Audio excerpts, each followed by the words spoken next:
धन्यवाद करते हैं। जीवित और महान सामर्थ्य परमेश्वर, हृदय से आपका धन्यवाद करते हैं। आप महान हैं, आप अनुग्रहकारी, आप दयालु हैं।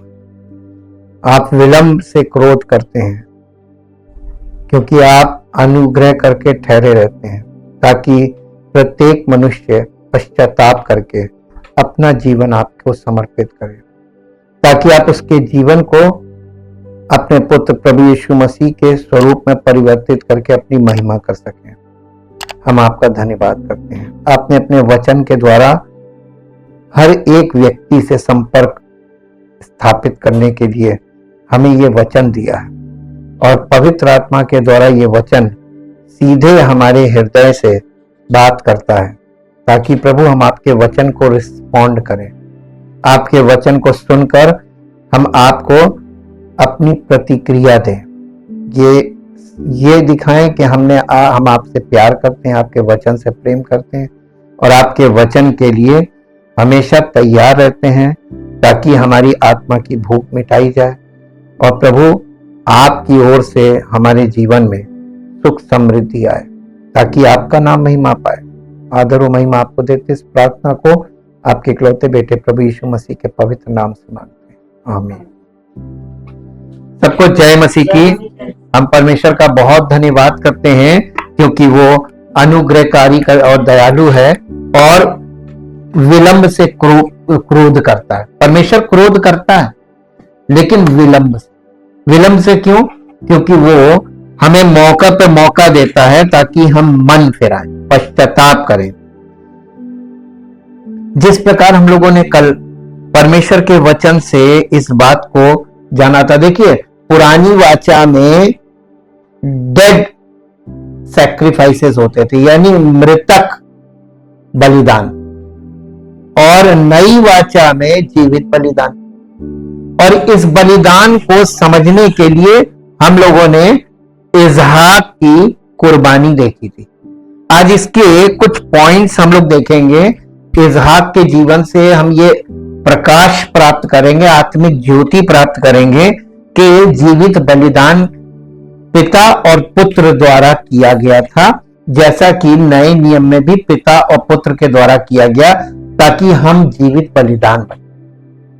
और इस जीवित बलिदान को समझने के लिए ही अब्राहम और इसहाक की कुर्बानी का वर्णन किया गया। उत्पत्ति 22 में अब्राहम द्वारा सामना की गई सबसे बड़ी परीक्षा का वर्णन है। उसने सबसे बड़ी परीक्षा का सामना किया था। देखिए, एक बाप से परमेश्वर ने कहा कि अपने बेटे को, जो जवान हो चुका था 30 साल का, इस बेटे को मेरे लिए कुर्बान कर। कुर्बान करने का मतलब कि छुरी से वेदी पर उसके टुकड़े टुकड़े कर दे और वो आग से ग्रहण किया जाएगा, भस्म कर दे उसको। पहली बात कि एक बाप के लिए अपने ही हाथों से अपने जवान बेटे को टुकड़े टुकड़े करना और फिर उसको आग से भस्म करना, ये आसान कुर्बानी नहीं थी। लेकिन अगर आप स्पिरिचुअली देखें यहां पर, तो अब्राहम अपने प्राणों की बलि कर रहा था। उसका बेटा जिसे वो प्राण से प्यार करता था, दिल और जान से, वो उसकी जान था। क्योंकि परमेश्वर ने ये शब्द इस्तेमाल किया कि अपने इकलौते पुत्र को जिसे तू बहुत प्रेम करता है। प्रेम करने के बाद आप किसी चीज से प्यार करते हैं तो वो आपका प्राण हो जाती है, आपकी जान हो जाती है। और वो अपने बेटे से अपनी जान से ज्यादा प्यार करता है, और उस बेटे को कुर्बान करने का मतलब अपने प्राणों की बलि देना। आत्मिक अर्थ ये निकल के आया। और हम लोग इस चीज को देखना चाहते हैं कि नए नियम में परमेश्वर उस बलिदान के बदले में जो उसने अपने पुत्र का किया और वो हमारे पापों को लेकर मरा, परमेश्वर ने उसका पुनरुत्थान किया ताकि हमें यह विश्वास हो जाए कि हम जीवित बलिदान बनके परमेश्वर के राज्य के वारिस बनेंगे और अनंत जीवन प्राप्त करेंगे, यानी पुनरुत्थान हो जाएगा हमारा। इस पुनरुत्थान की कहानी को आप यहां पर देख सकते हैं आत्मिक तौर पर, और यहां पे जो देखेंगे यही हमारे जीवन में लागू होती है। हमें मरने से पहले पुनरुत्थान मिल जाता है। उसी को अनंत जीवन बोला गया है, पुनरुत्थान को। ये हमें, ये कुर्बानी जो यहां पे हम लोग देख रहे हैं, ये हमें ग्रह पृथ्वी के लिए परमेश्वर के बचाव अभियान के क्रमिक विकास को देखने में भी मदद करती है कि किस प्रकार परमेश्वर ने, एक पिता अपने पुत्र का बलिदान कर रहा है, ठीक वैसे ही जैसे परमेश्वर पिता अपने पुत्र का बलिदान कर रहा है। दोनों वाचाओं में ये बलिदान बड़ा इंपॉर्टेंट है। और इसमें, क्योंकि इस कहानी में या इस उदाहरण में जो अब्राहम ने अपने बेटे का बलिदान किया, इसमें कैलवरी की में हमारे प्रभु यीशु मसीह के बलिदान की एक सुंदर पूर्व कल्पना है। इसका चित्र आपको मिल रहा है, और ये चित्र हमको यहां से इसलिए दिखाया जा रहा है क्योंकि अब्राहम अन्य जाति का व्यक्ति था और उसने परमेश्वर पे विश्वास किया। कैसा विश्वास था वो यहां पर दिखाया जा रहा है। क्या इतना विश्वास है? अन्य जाति है, अब्राहम समझ लीजिए, हम लोग अब्राहम के समान अन्य जाति हैं। अब्राहम ने कर लिया, हम क्यों नहीं कर पा रहे? क्या कमी है? हम करना नहीं चाह रहे हैं। एक तो ये बात आती है क्योंकि परमेश्वर का वचन तो हमें सब स्पष्ट दिखा रहा है और अनुभव में से भी गुजार रहा है। दोनों में इस अंश से यह सबक मिलता है, आज्ञाकारी विश्वास जीवन की परीक्षाओं में जीत हासिल करता है। कौन सा विश्वास? हुक्म मानने वाला विश्वास। आपके अंदर आज दुनिया में सब विश्वास की बात करते हैं, मेरा ये विश्वास है, मेरा भी। अरे लोग ऐसी ऐसी बोली बोलते हैं कि मेरा तो ये विश्वास है कि प्रभु से हम हेलीकॉप्टर मांगेंगे, दे दे। ये नहीं, कैसा अंधविश्वास है ये, अंधविश्वास। आप अंधे, यानी आपने, आपकी आत्मिक आंखें तो खोली नहीं, आप बस कल्पना कर रहे हैं प्रभु से जो कहीं हो जाएगा। नहीं होगा। जब आप आज्ञा नहीं मानेंगे तो नहीं होगा। आज्ञाकारी विश्वास जो हुक्म मानने वाला, अब्राहम हुक्म मानने वाला व्यक्ति था और इसलिए उसका जो जीवन है, आज्ञाकारी विश्वास जीवन की परीक्षाओं में जीत है। इसीलिए उसको इतनी बड़ी परीक्षा में एक बहुत बड़ी जीत मिली। हम लोगों को ये जीत क्यों नहीं मिल रही? क्योंकि हम आज्ञाकारी विश्वासी नहीं है।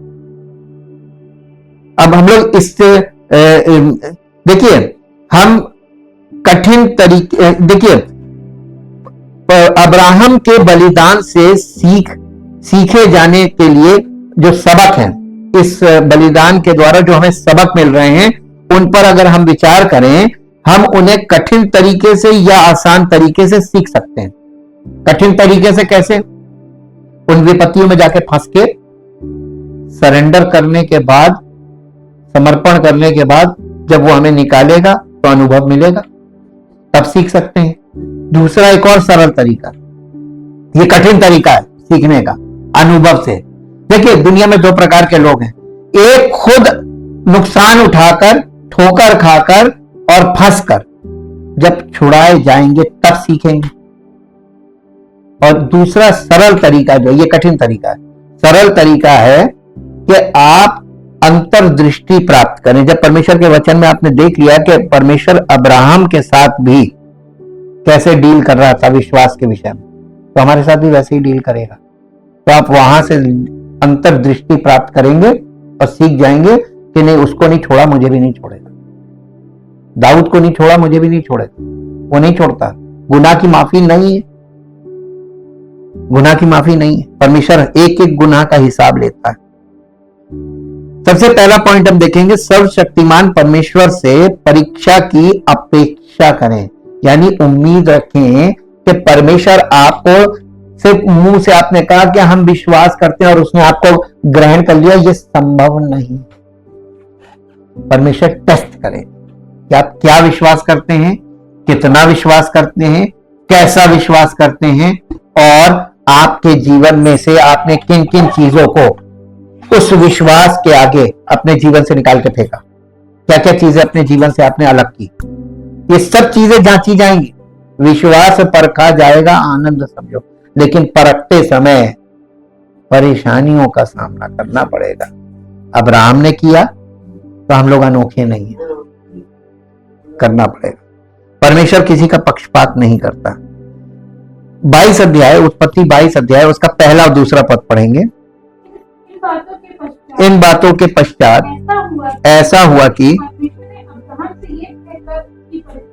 परमेश्वर ने अब्राहम से ये कहकर उसकी परीक्षा की, हे अब्राहम, उसने कहा देख मैं यहां हूं। परमेश्वर ने उससे कहा अपने पुत्र को, अर्थात अपने इकलौते पुत्र इसहाक को, जिससे तू संग लेकर मोरिया देश में चला जा, और वहां उसको एक पहाड़ के ऊपर, जो मैं तुझे बताऊंगा, होम बलि करके, यानी बर्न्ट ऑफरिंग, उसको भस्म कर दे मेरे लिए। बर्न्ट ऑफरिंग का मतलब स्वाहा। जब वो करते हैं ना, हवन करते हैं, हवन एक होम है। होम बलि का मतलब हवन करना। वो स्वाहा कर दे मेरे लिए, उसको फूंक दे, काट के टुकड़े टुकड़े करके फूंक दे। अब्राहम का दिमाग चकरा, आपका और हमारा दिमाग वो चकरा जाए, लेकिन अब्राहम का विश्वास देखिए, कहने लगा जिसने दिया है उसने ये वादा किया कि मैं इसके द्वारा एक बड़ा वंश बनाऊंगा, एक राष्ट्र बनाऊंगा। एक ही लड़का था और परमेश्वर की ओर से मिला था। परमेश्वर अपनी ओर से आपको कोई चीज दे और फिर उसको वो आपसे ले ले, ये संभव है नहीं। अब आपका विश्वास कच्चा होगा तो आप ये कहेंगे दिया क्यों था जब लेना। मनुष्य के पास बोलने के लिए हर समय शब्द होता है और परमेश्वर उसके ये गलत शब्दों को निकलवाना चाहता है। निकाल तेरे दिल में जो है, और वो निकलता वक्त पे। जब आदमी बहुत दुखी होता है तब उसके दिल में जो भरा वो निकलता है, जब बहुत क्रोधित होता है तो उसके दिल में जो भरा वो निकलता है। ये दो वक्त ऐसे होते हैं, या वो नशे में होता है तब वो जो दिल में भरा वो निकलता है। तीन तरीके हैं उसके अंदर से निकालने, 3 तरीके वो निकलता है।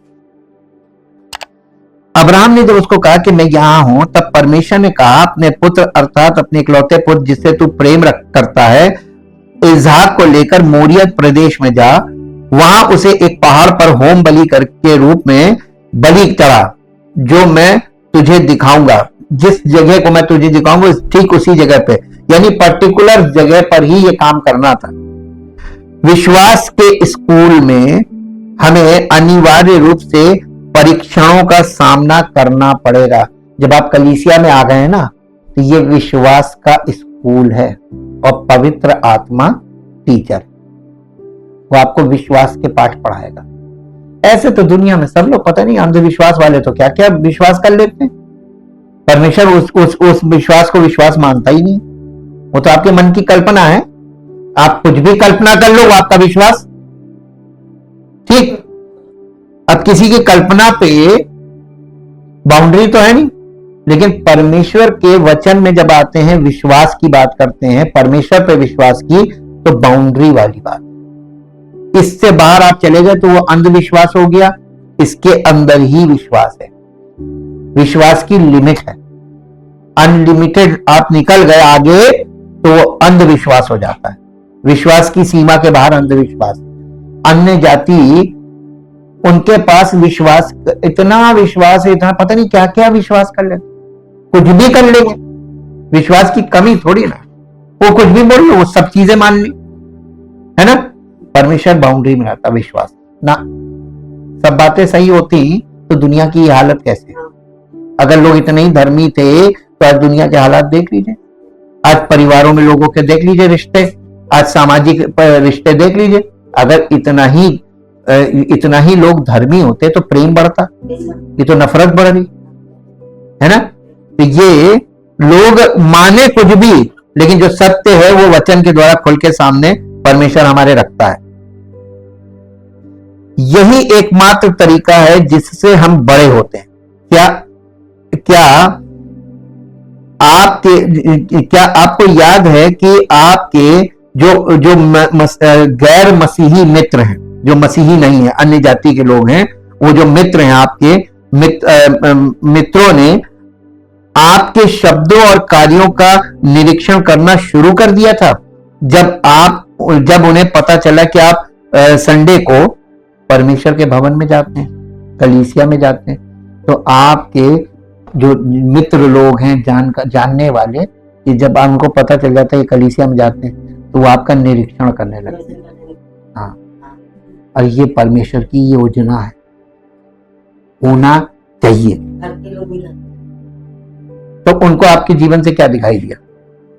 अगर आपका जीवन बाइबल के अनुसार नहीं है, क्योंकि ये एकदम अद्भुत चीज है मसीही जीवन, अगर सच्चा मसीही जीवन नहीं है तो पहली चीज वो ठोकर खाएंगे, फिर आपको उल्टा सीधा बोलेंगे, आप उनको गलत बोलेंगे, परमेश्वर आपको फिर पनिश करेगा। क्यों बोल रहे हो? गलती तुम कर रहे हो, सुनते तो वचन हो लेकिन जीवन कैसा व्यतीत कर रहे हो। अभी देखिए, अभी आपके सामने सब आएगा, वो आपके शब्दों और कार्यों का निरीक्षण करना शुरू कर देते हैं जब उन्हें पता चलता है कि आप कलीसिया में जाते हैं। हो सकता है कि उन्होंने इस बारे में मजाक किया हो, लेकिन वे आपको देख रहे हैं। हो सकता है कि उन्होंने ये देखने के लिए आपका परीक्षण किया हो कि आपका विश्वास कितना वास्तविक है। क्या आप अब अपने माइलेज के दावे को बढ़ा चढ़ाकर नहीं बताएंगे? यानी आपकी इस बात का, अरे मैं तो परमेश्वर विश्वास करता हूं, अरे वहां पे तो एक से एक परमेश्वर काम कर रहा है। आप दूसरों के बारे में गवाही दे रहे हैं, लेकिन वो आपके जीवन को देख रहे हैं, आपके जीवन में तो कुछ नहीं हो रहा, आप दूसरों के बारे में बता रहे। तो ये तो आप जो आप देख रहे हैं वो उनको जाके बता रहे, वो तो देख नहीं रहे। आपका विश्वास, वो ये देखना मांगते हैं आपका विश्वास कितना वास्तविक। क्या आप अब भी काम के लिए देर से पहुंचते हैं? देखिए, जब आप मसीही जीवन में आ जाते हैं और उसके बाद गलतियां करते हैं, छोटी छोटी गलतियां लोग नोटिस करते हैं, ये चर्च जाता, बाइबल पढ़ता, फिर ये और झूठ बोलते है ना।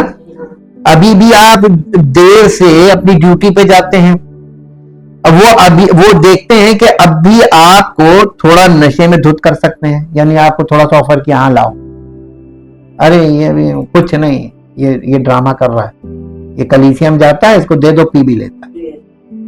ठीक, इसका नाम खराब हो रहा है, कलीसिया का भी नाम खराब हो रहा है, वचन भी खराब हो रहा है, और परमेश्वर के नाम की निंदा हो रही है। अब आप देखिए, आप परमेश्वर से पंगा ले रहे हैं और आपको पता नहीं कि आप कर क्या रहे हैं। ठीक है, ये चीजें सब जो और अब आप अब भी गपशप में शामिल हो जाते हैं, छोटी छोटी परीक्षाएं जिनके बारे में आपने शायद कभी ध्यान भी ना दिया हो, मुंह से गालियां भी निकाल देते हैं।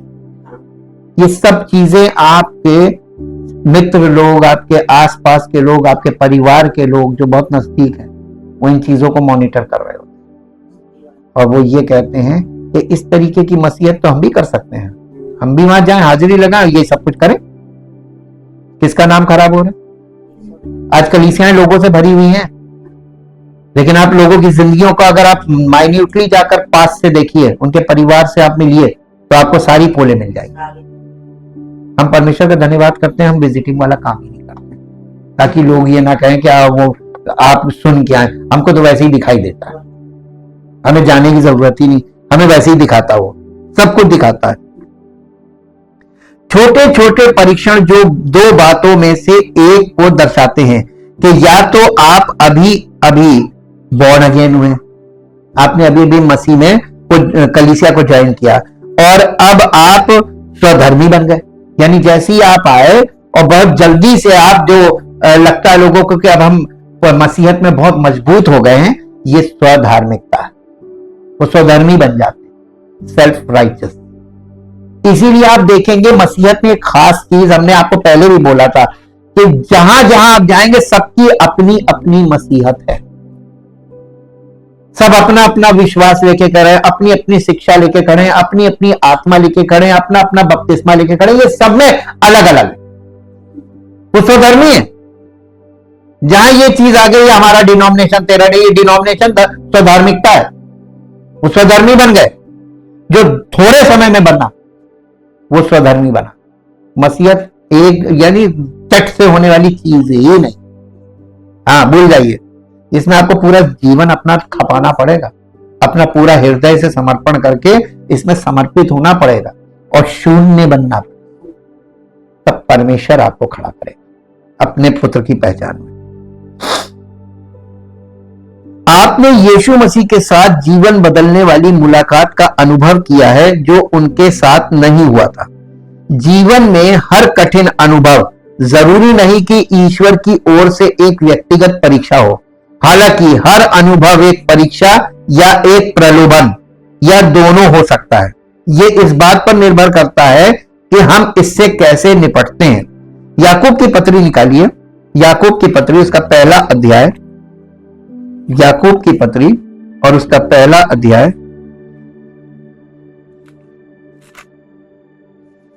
पहला अध्याय उसका 12 से 16 पद तक पढ़ेंगे। देखिए ऊपर लिखा परख और प्रलोभन। धन्य है वो मनुष्य जो परीक्षा में स्थिर रहता है, क्योंकि वो खरा निकलकर जीवन का वो मुकुट पाएगा जिसकी प्रतिज्ञा प्रभु ने अपने प्रेम करने वालों से की है। जब किसी की परीक्षा हो तो वो ये ना कहे कि मेरी परीक्षा, कभी मत कहिए कि परमेश्वर हमें परख रहा जी, क्योंकि ना तो बुरी बातों से परमेश्वर की परीक्षा हो सकती है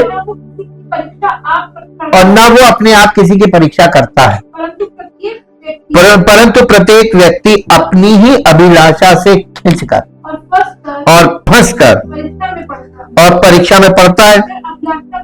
फिर अभिलाषा गर्भवती होकर पाप को जन्मती है और पाप जब बढ़ जाता है तो मृत्यु को उत्पन्न करता है। हे मेरे प्रिय भाइयों, धोखा ना खाओ, क्योंकि हर एक अच्छा वरदान और हर एक उत्तम दान ऊपर ही से है और ज्योतियों के पिता की ओर से मिलता है, जिसमें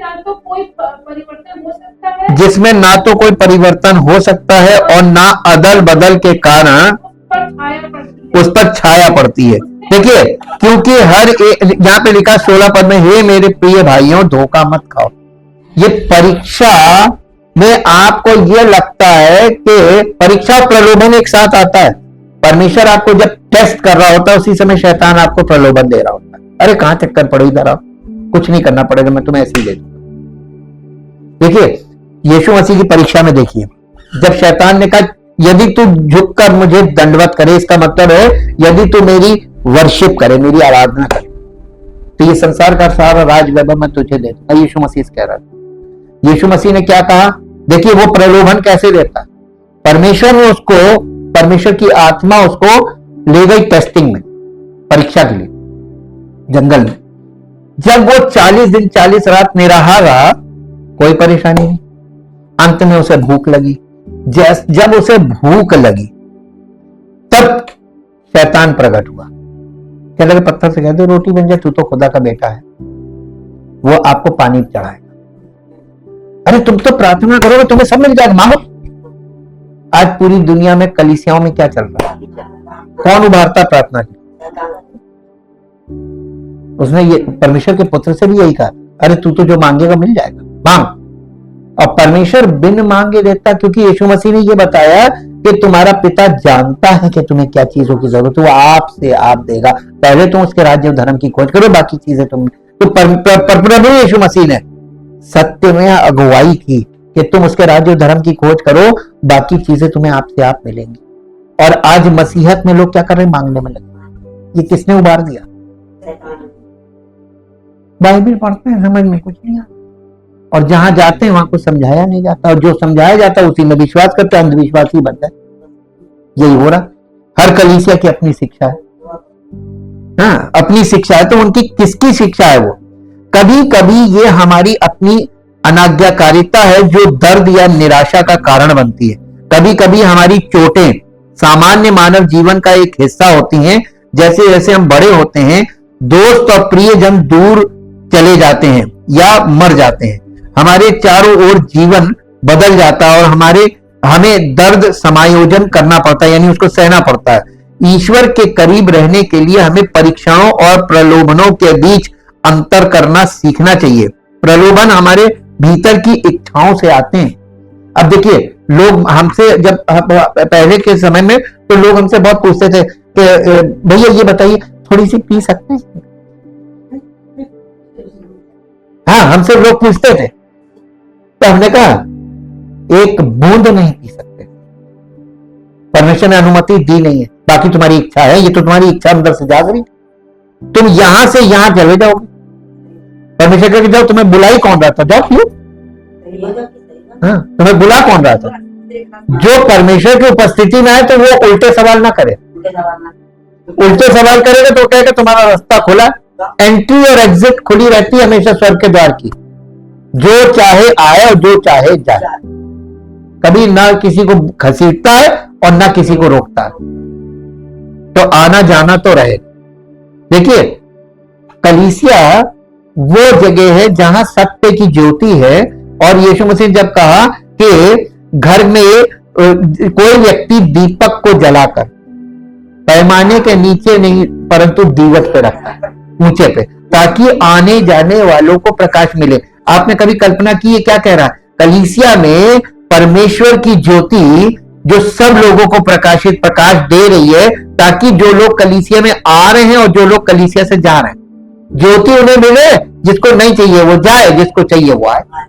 तो वहां पे आना जाना लिखा है ना, आने जाने वालों को ज्योति मिले, दोनों को मिलेगी ज्योति, चाहे ले चाहे ना ले, एंट्री एग्जिट ओपन रहता है कलीसिया में। अब यहां पे देखिए,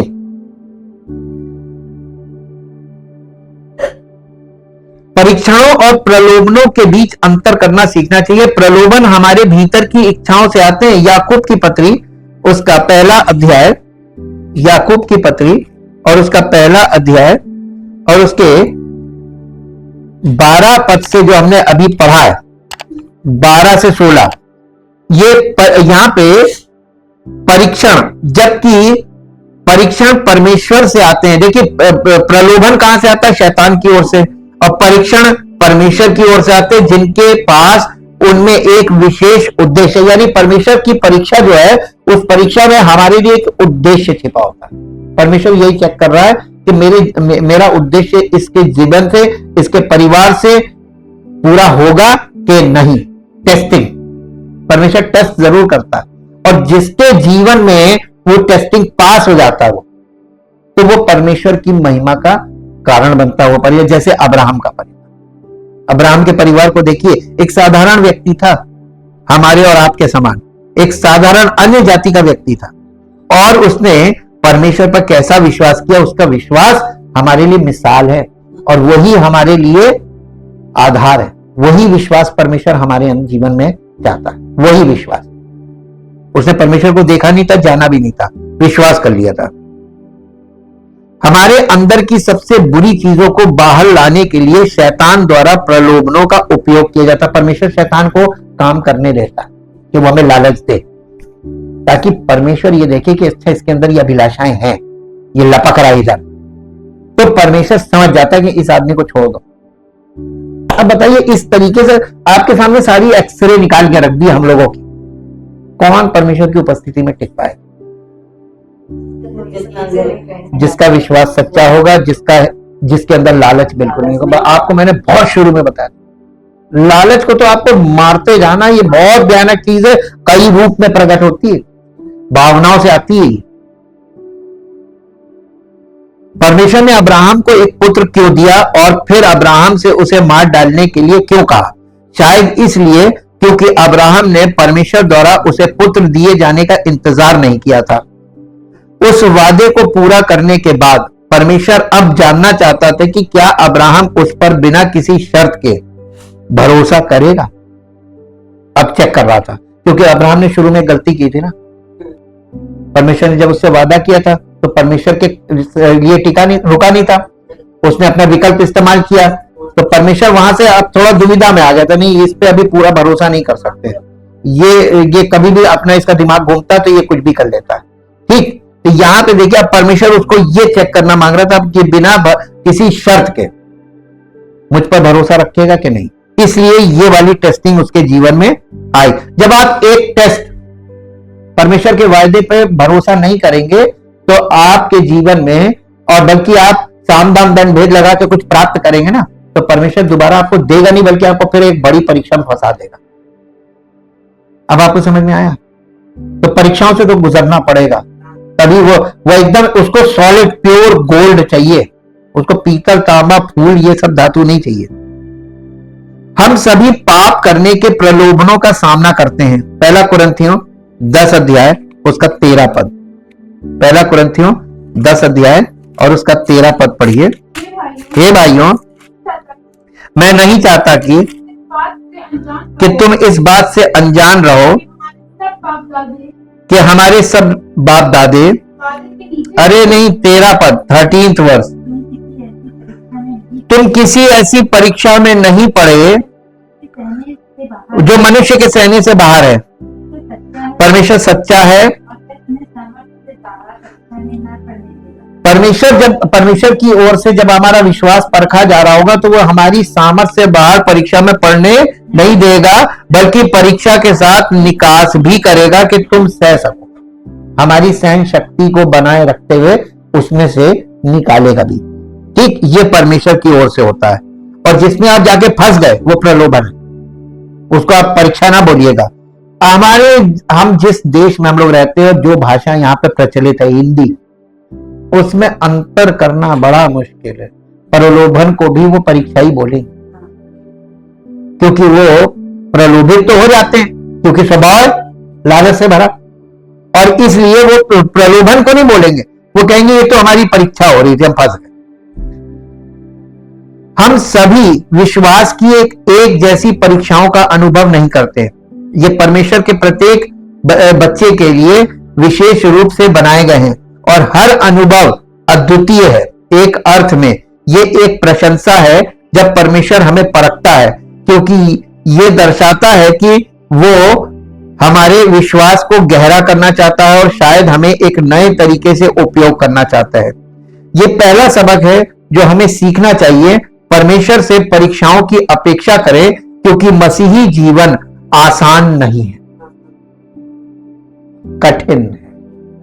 कठिन का मतलब समझते हैं क्यों कठिन? कठिन क्यों है?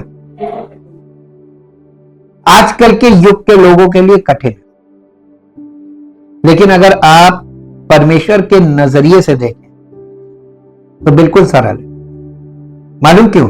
इसमें आपको ना तो बुद्धि लगानी है, ना युक्ति लगानी है, ना अपने दिमाग का बिल्कुल भी शारीरिक बुद्धि का, शारीरिक शक्ति का, किसी चीज का प्रयोग नहीं करना, केवल बच्चे के ना ही समर्पित हो जाना। अब बताइए, बच्चे को कौन सी मेहनत करनी पड़ती, कौन सा दिमाग लगाना पड़ता? बच्चे के अंदर कौन सी टेंशन होती? कोई टेंशन नहीं। बच्चे तो समर्पित हैं, तो टिके हुए निर्भर हैं किस पर? परिवार के सब बड़ों पर, है ना? कोई ना कोई तो ले ही जाएगा, कोई ना तो कोई तो दिला ही देगा, है ना? तो हमें ऐसा बनना है। अब बताइए, सरल है कि कठिन है? कठिन क्यों हो गया? आजकल के लोग दिमाग ज्यादा लगाते हैं। और तुमने परमेश्वर का वजह से अब्राहम ने क्या किया था? पर उसने, परमेश्वर ने कहा मैं तुझसे एक बड़ी जाति बनाऊंगा, मैं तुझे एक पुत्र दूंगा। तुरंत उन लोगों ने अपनी बुद्धि लगाकर और साम दाम दंड भेद करके इस्माइल पैदा कर दिया। वही करते हैं ना सब बड़े बड़े। आपको जिंदगी में अभी आप लोगों ने कम देखा, मैंने बहुत देखा है। लोन से गाड़ी खरीद लेंगे, आके कहेंगे कि प्रभु ने, प्रभु की आशीष नहीं है, कर्जा है, कर्जे से लिया तुमने, साम दाम दंड भेद करके लिया ना। परमेश्वर कोई चीज देगा तुमको, बैठे बैठे तुम्हारे पास उसके लायक कुछ होगा ही नहीं। परमेश्वर के वरदान, परमेश्वर की आशीषें खरीदी नहीं जा सकती। जो आप दाम से चीजें ला रहे हैं खरीद के अपनी क्षमता में, वो परमेश्वर की ओर से नहीं है, वो आशीष नहीं है। हाँ, आप अपने किए को परमेश्वर की आशीष में कैसे बदल सकते हैं? ये आजकल के लोगों की बुद्धि ऐसी समझ हो गई, वचन से बिल्कुल कट ऑफ है। परमेश्वर, मसीही जीवन आसान नहीं है, लेकिन उन परीक्षाओं में और उनके माध्यम से उस पर भरोसा रखें। मसीह का अनुसरण करना और उसके जैसा बनना कभी भी आसान नहीं था, लेकिन इसके लायक था। हम लोगों के लिए यही ठहराया गया है। आसान तो नहीं था, इसे आसान बनाता कौन? परमेश्वर बनाता है, कलीसिया के द्वारा, पवित्र आत्मा के द्वारा, वचन के द्वारा और पवित्र आत्मा की सहभागिता के द्वारा। वो सरल बनाएगा जब हम उस पर निर्भर करें। हम अपना मसीही जीवन जीने का जो पैटर्न बनाना मांग रहे हैं दुनिया के सामने और कुछ करके दिखाना मांग रहे हैं, ये मसीही जीवन नहीं है। आपके जीवन से उसकी निंदा हो जाएगी, महिमा नहीं होगी। महिमा तो वो अपनी हमारे जीवन से करेगा। पॉइंट नंबर 2 है स्पष्टीकरण पर नहीं, वायदों पर ध्यान दें। स्पष्टीकरण पर नहीं। उत्पत्ति 22 अध्याय का 3, 4, 5 पद पढ़ेंगे। 22 अध्याय का 3, 4, 5 पद। अतः अब्राहम सवेरे तड़के उठा, अपने गधे पर काठी कसकर अपने 2 सेवक और अपने पुत्र इसहाक को संग लिया और होम बलि के लिए लकड़ी चीर ली।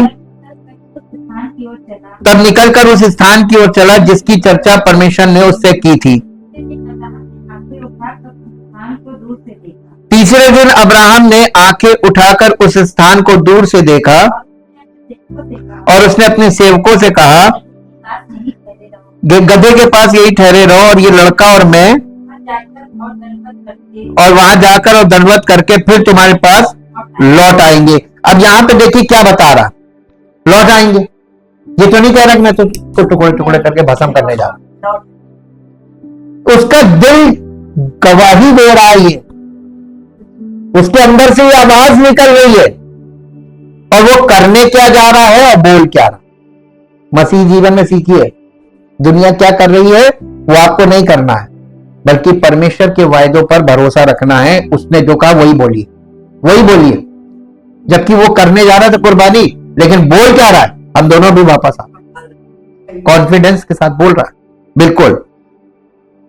अगली सुबह अब्राहम उठा और गधे पर लाद कर अपने 2 सेवकों और अपने बेटे इसहाक को साथ ले गया। जब उसने होम बलि के लिए पर्याप्त लकड़ी काट ली तो वो उस समय उस स्थान के लिए निकल पड़ा जिसके बारे में परमेश्वर ने उसे बताया था। तीसरे दिन अब्राहम ने ऊपर देखा और दूर से वो स्थान देखा। उसने अपने सेवकों से कहा, गधे के साथ यहीं रहो जबकि मैं और लड़का वहां जाते हैं। हम आराधना करेंगे और फिर तुम्हारे पास वापस आएंगे। अब इसमें देखिए क्या है, आध्यात्मिक जीवन की शुरुआत में हमारा सबसे कठिन काम अपने पड़ोसी के साथ सहनशीलता रखना है, इसकी प्रगति में अपने साथ और इसके अंत में ईश्वर के साथ। अब्राहम की तरह हमारे विश्वास की वास्तव में परीक्षा तब तक नहीं होती जब तक कि ईश्वर हमें यह सोचने के लिए नहीं कहता कि क्या असहनीय लगता है, क्या अनुचित लगता है और क्या असंभव लगता है।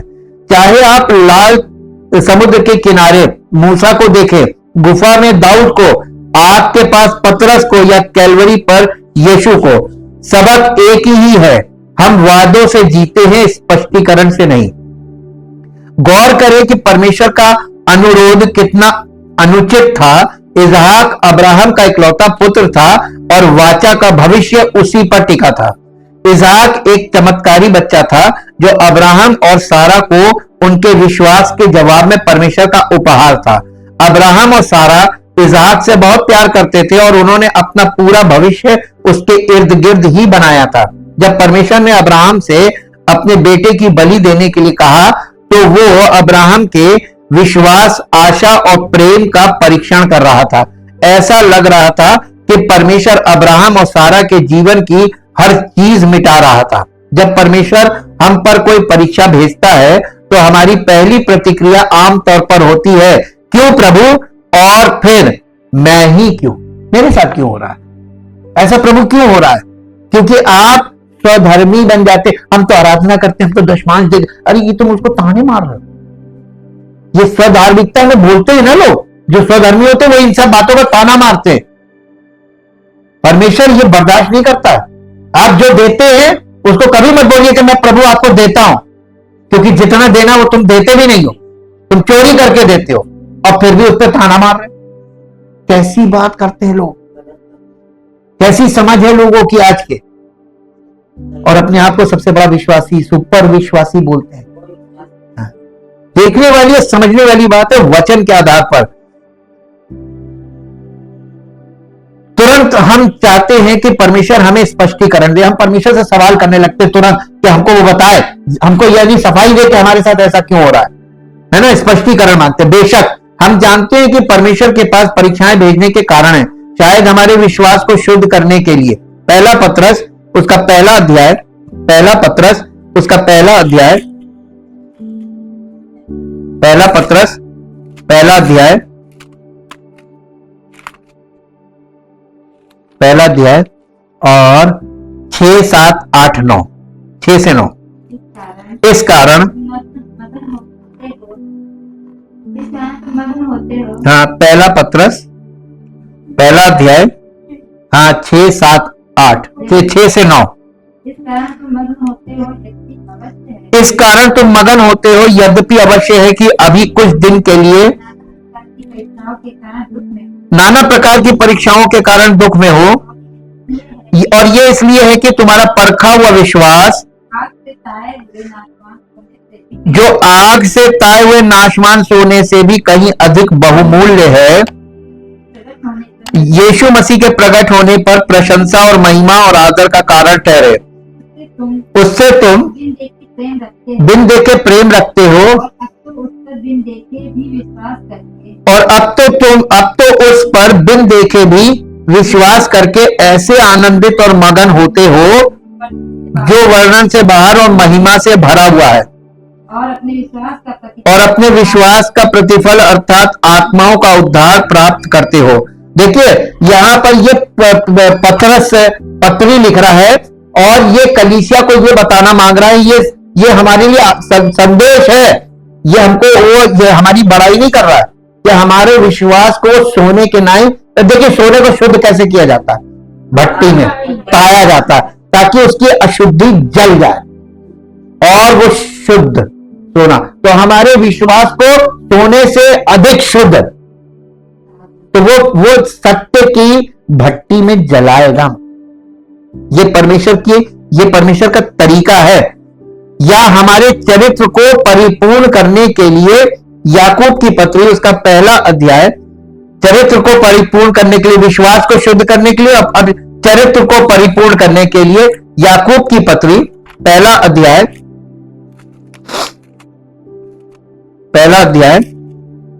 और पहले अध्याय का 1 से 4, पहला अध्याय 1 से 4। परमेश्वर और प्रभु यीशु मसीह के दास याकूब की ओर से उन 12 गोत्रों को जो तितर बितर होकर रहते हैं नमस्कार पहुंचे। हे मेरे भाइयों, जब तुम नाना प्रकार की परीक्षाओं में पढ़ो या विभिन्न प्रकार की परीक्षाओं में पढ़ो, तो इसको पूरे आनंद की बात समझो, ये जान करके तुम्हारे विश्वास के परखे जाने से धीरज उत्पन्न होता है, पर धीरज को अपना पूरा काम करने दो कि तुम पूरे और सिद्ध हो जाओ, और तुम में यानी तुम्हारा चरित्र एकदम स्पष्ट हो जाए, ताकि प्रभु तुम पर भरोसा कर सके। आप पर, और लोग बड़ी बड़ी शक्ति मांगते प्रभु देगा, अशुद्ध लोगों को वो कुछ नहीं देता है। अब यहां पे ये भी क्लियर हो गया। इसके बाद यहां तक कि हमें पाप से बचाने के लिए दूसरा कुरिन्थियों 12 अध्याय, दूसरा कुरिन्थियों 12 अध्याय और उसका 7 से 10 तक पढ़ेंगे, इसलिए कि मैं प्रकाशनों की बहुतायत से फूल ना जाऊं। मेरे शरीर में कांटा चुभाया गया, अर्थात शैतान का एक दूत कि मुझे घूंसे मारे, ताकि मैं घमंड से फूल ना जाऊं। इसके विषय में मैंने प्रभु से 3 बार विनती की कि मुझसे ये दूर हो जाए, पर उसने मुझसे कहा, मेरा अनुग्रह तेरे लिए बहुत है, क्योंकि मेरी सामर्थ निर्बलता में सिद्ध होती है। इसलिए मैं बड़े आनंद से अपनी निर्बलताओं पर घमंड करूंगा कि मैं मसीह की सामर्थ मुझ पर छाया करती रहे। के लिए, इस कारण मैं मसीह के लिए निर्बलताओं में और निंदाओं में और दरिद्रता में और उपद्रवों में और संकटों में प्रसन्न हूं, क्योंकि जब मैं निर्बल होता हूं तभी बलवंत होता हूं। अब देखिए यहाँ पर पौलुस कितनी बड़ी गवाही अपने जीवन से दे रहा है ना। तो उसके बाद पावर भी तो ऐसी ही थी, लोग उसके शरीर से अंगोछे रुमाल छुआ छुआ के बीमारों पे डालते थे, चंगे हो जाते थे। दुष्ट आत्माएं उसका नाम, लोग दूसरे लोग उसका नाम लेते, दुष्ट आत्माएं कहती थी यीशु को जानती हो, पौलुस को पहचानती हो, इतना पहचान गई थी। लेकिन उसके लिए उसको जिस रास्ते से वो गुजरा है वही रास्ता है सबके लिए, वही सकरा मार्ग, वो हर मसीही विश्वासी के लिए है, सिद्ध होने के लिए। और सिद्ध होने के बाद ही आपका जीवन परमेश्वर की महिमा के योग्य होता है। लेकिन हम शुरू में ये देखने में विफल हो जाते हैं कि ये चीजें हम पर कैसे लागू होती हैं। ये तथ्य कि हम अपने पिता से स्पष्टीकरण मांगते हैं स्वाभाविक है, लेकिन ये सुझाव देता है कि हम खुद को वैसे नहीं जान सकते जैसा हमें जानना चाहिए, या परमेश्वर को वैसे नहीं जान सकते जैसा हमें जानना चाहिए। विश्वास प्रगटीकरण की मांग नहीं करता, विश्वास वादों पर आधारित है। और अब्राहम ने परमेश्वर पर विश्वास किया और उसकी आज्ञा का पालन किया जब वो नहीं जानता था कि कहां जा रहा है, जब वो नहीं जानता था कि कब, जब वो नहीं जानता था कि कैसे, और जब वो नहीं जानता था कि क्यों। अब तक दो सबक, ये अब हमको दो सबक हम लोगों ने ले लिए। देखिए जब अब्राहम ने उसकी आज्ञा का पालन किया जब वो नहीं जानता था कि कहां जाना है। निकाल लीजिए इब्रानियों की पत्री 11 अध्याय निकालिए जल्दी से। इब्रानियों 11 अध्याय मिला, 11 अध्याय और 11 अध्याय का 8 पद पढ़िए।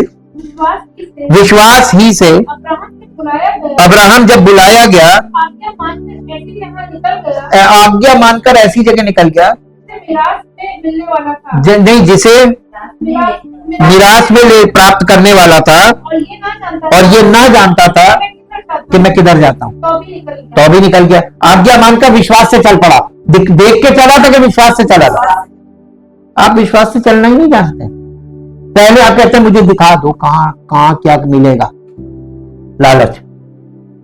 विश्वास से चलने का मतलब परमेश्वर पे भरोसा है, कभी ना भूखा रखेगा, ना प्यासा रखेगा, ना नंगा रखेगा, किसी चीज की घटी नहीं होने देगा। आपको 3-5 करने की जरूरत नहीं है, आपको ज्यादा दंड फंड करने की जरूरत नहीं। विश्वास वो चीज है जो आपको शुद्ध रखेगा। और ये विश्वास से चल पड़ा, इसको नहीं मालूम था कहां जाना था।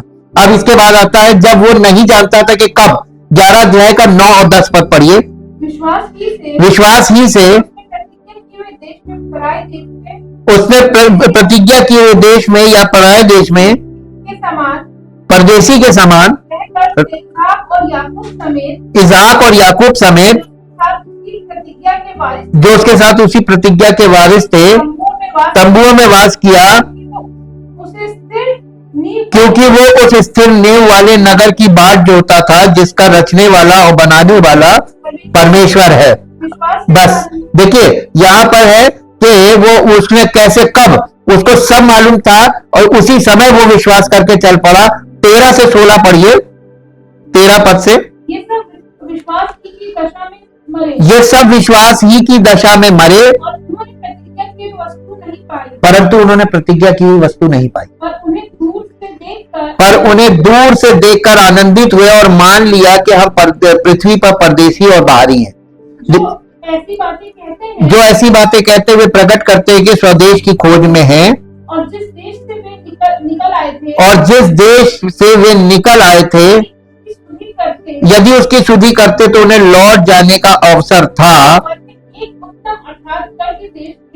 पर वे एक उत्तम अर्थात स्वर्गीय देश के अभिलाषी है। इसलिए परमेश्वर उनका परमेश्वर कहलाने में उनसे नहीं लजाता। हाँ, इसलिए परमेश्वर उनका परमेश्वर कहलाने में नहीं लजाता, क्योंकि उसने उनके लिए एक नगर तैयार किया है। अब देखिए यहाँ पे भी ये बताए कब की बात की गई, जब वो नहीं जानता था कि कैसे। 11 अध्याय का 11 और 12 पद पढ़िए। विश्वास से सारा ने आप बूढ़ी होने पर भी गर्भ धारण करने की सामर्थ्य पाई। उसने प्रतिज्ञा करने वाले को सच्चा जाना था।